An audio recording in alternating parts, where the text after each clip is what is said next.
پھر اس ایمان کو تقویت پہنچانے اللہ سے جڑنے کے لیے نماز ہے کہ نماز پہلی امتوں کو 2 نمازیں، ہمیں 5۔ پہلی امتوں کی مسجد کوئی نہیں، ہماری مسجد۔ پہلی امتوں کی اذان کوئی نہیں، ہمیں اذان ملی۔ اور اذان اتنا بڑا عمل بنا دیا میرے نبی نے کہ آپ نے فرمایا کہ اذان دینے والا قیامت کے دن سب سے اونچے مقام پر کھڑا ہوگا۔ حضرت علی فرمایا کرتے تھے کاش میں اللہ کے نبی سے حسن حسین کے لیے مسجد نبوی کی اذان مانگ لیتا، یہ حضرت علی فرمایا کرتے تھے۔ اور جنگ قادسیہ میں مؤذن زخمی ہو گیا تو اذان دینے کے شوق میں سردار آپس میں الجھ گئے، کہتا میں دوں گا، ایک کہتا میں دوں گا۔ پھر قرہ اندازی ہوئی، جس کا نام نکلا اس نے اذان دی۔ حضرت عمر فرمایا کرتے تھے اگر میں امیر المومنین نہ ہوتا، اگر میں خلیفہ وقت نہ ہوتا تو میں مسجد نبوی کا مؤذن بننا پسند کرتا۔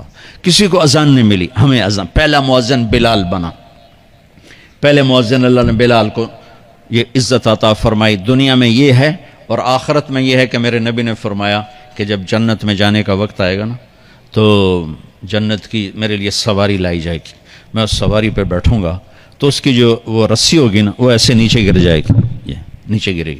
اس رسی کے یعنی اس کی جو لگام ہوتی ہے نا وہ نیچے گرنے کا مطلب ہے یہ ایسے نیچے گر گئی۔ اب نیچے گرنے کا مطلب ہے کہ اس کی ڈرائیونگ میرے نبی نے نہیں کرنی، کوئی آنے والا ہے، کوئی ڈرائیور آنے والا ہے جو رسی پکڑ کے چلے گا، کوئی کوچبان آنے والا ہے جو اس کو پکڑ کے چلے گا۔ رسی کا گرنا ایک انڈیکیشن ہے کہ کوئی نصیب والا اب آئے گا۔ جب آپ کی سواری کھڑی ہوگی، رسی نیچے ہے، تو اب سب کی گردنیں ایسے ہوں گی، کون، سب قیاس کر رہے کون۔ اللہ کی طرف سے اعلان ہوگا بلال کو بلایا جائے، بلال۔ تو بلال آپ کی سواری کی لگام پکڑیں گے اور آپ نے فرمایا کہ سب سے پہلے میں جنت میں جاؤں گا اور بلال میرے ساتھ ہوگا، میری سواری کے لگام پکڑے ہو جائے گا۔ تو ہمیں اذان ملی، کسی امت کو اذان نہیں ملی۔ ہمیں 5 نمازیں ملی، کسی امت کو نمازیں نہیں۔ 2 نمازیں، ایک فجر کی 2 رکعت، عصر کی 2 رکعت۔ باجماعت نہیں، ان کو اپنی کتاب یاد نہیں، ہمیں قرآن یاد ہے۔ میرے مدرسے میں ایک بچہ اب ماشاءاللہ امریکہ میں وہ پڑھا رہا ہے، اس نے 30 دن میں قرآن یاد کیا۔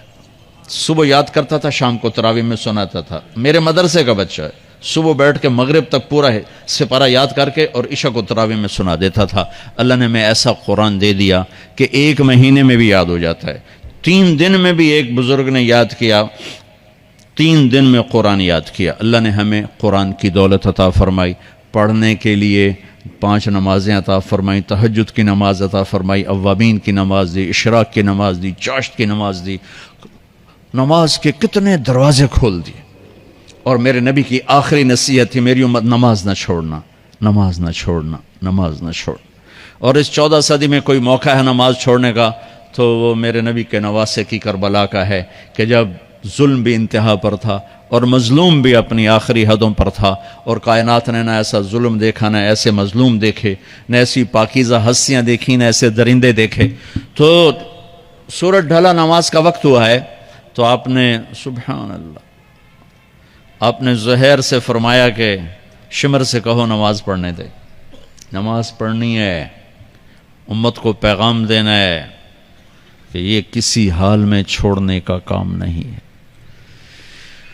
تو انہوں نے آگے بڑھ کے شمر سے کہا نماز پڑھنے دو، انہوں نے کہا نہیں، نماز نہیں پڑھنے دیں گے، ہماری تلوار چلے گی۔ انہوں نے واپس آ کر کہا جی وہ کہہ رہے ہیں ہم جنگ نہیں روکیں گے، تلوار چلے گی۔ تو پھر یہ نہیں فرمایا اچھا چلو ٹھیک سر دیو، فرمایا اچھا آدھے نماز پڑھو آدھے جنگ کرو۔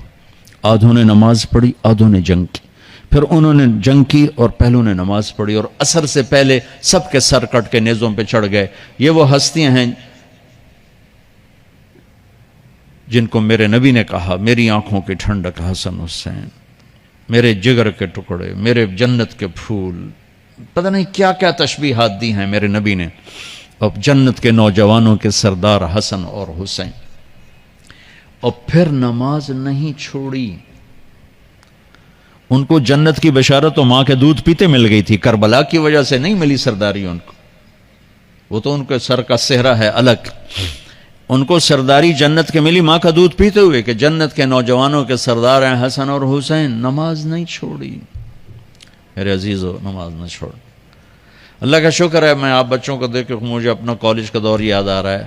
ہمارے دور میں ایک نعیم الدین صاحب گورنمنٹ کالج لاہور میں تبلیغ کا کام کرتے تھے، اور وہ اکیلے ہی نماز پڑھتے تھے، کوئی نمازی نہیں ہوتا تھا، اور کسی لڑکے کی داڑھی نہیں تھی، کسی لڑکی سوا سے ایک نعیم الدین کی۔ اب ہر کالج میں جائے داڑھیوں والے بچے نظر آتے ہیں، ٹوپیوں والے بچے نظر آتے ہیں، کوئی لڑکی کے سر پہ دوپٹہ نہیں ہوتا تھا، کوئی ایجوکیشن تھی۔ اب لمز جیسی یونیورسٹی میں بھی لڑکیاں پورے برقعے میں ہوتی ہیں، حجاب میں ہوتی ہیں، نقاب میں ہوتی ہیں۔ جہاں برائی کا گراف اوپر گیا تو نیکی کا بھی اوپر گیا، جہاں برائی کا لیول اگر بڑھا ہے تو نیکی کا لیول بھی بڑا ہے۔ اتنا بڑا میری نسل کا مجمع اللہ کی بات سن رہا ہے، یہ اس دور میں کوئی تصور نہیں کر سکتا تھا۔